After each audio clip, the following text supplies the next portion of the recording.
The Blue Mountain shooting. Most people get nervous about the idea of an isolated cabin because a murderer could come in at any time. But what if the killer is already living there with you? One such case happened around midnight on October 2, 2013, in Oregon's Blue Mountains. 14-year-old Dylan Lakota Easley had been staying in a hunting cabin with his foster father, his foster father's uncle, and 2 other men. Easley had a history of mental issues after years of abuse, and he said that he became frightened and shot both his foster father and the man's uncle, killing the 2 men.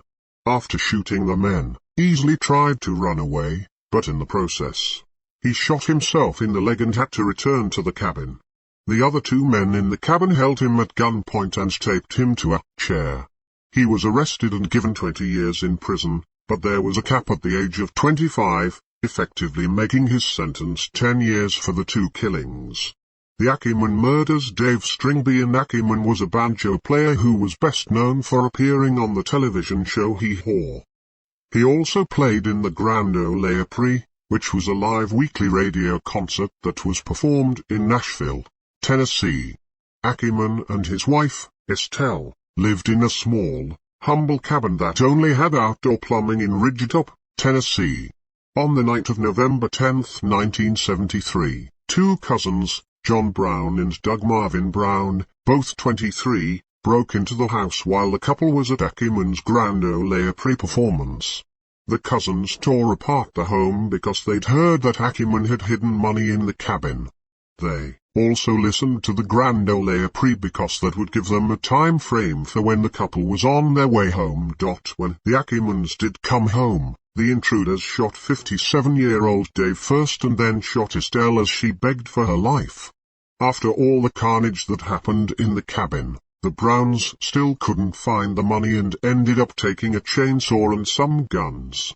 The money wasn't found until 20 years later. It had been hidden in the chimney of the cabin. The Browns were arrested and, at the trial, the cousins blamed each other for the murders.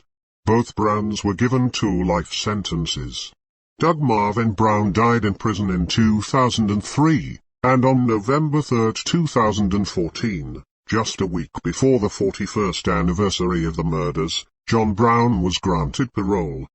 The Brooks murders. 70-year-old Paul Brian Brooks and 69-year-old Margaret Susan Brooks, a retired couple, were staying in their cabin near Table Rock Lake in Missouri. Unknown to the couple, 15-year-old Christopher Allen and 16-year-old Anthony Zarrow, 2 runaways from a nearby at-risk youth camp, had broken into a nearby cabin and had been squatting there for a few days. On January 29, Allen and Zarrow broke into the Brooks' cabin and attacked the couple. They beat them with a baseball bat and stabbed them to death. Allen and Zarrow were stopped by a neighbor from a nearby cabin who saw them loading up stuff stolen from the cabins into the Brooks' car. He held them at gunpoint until the police arrived. The young runaways were arrested and will be tried as adults when they go to trial in 2015.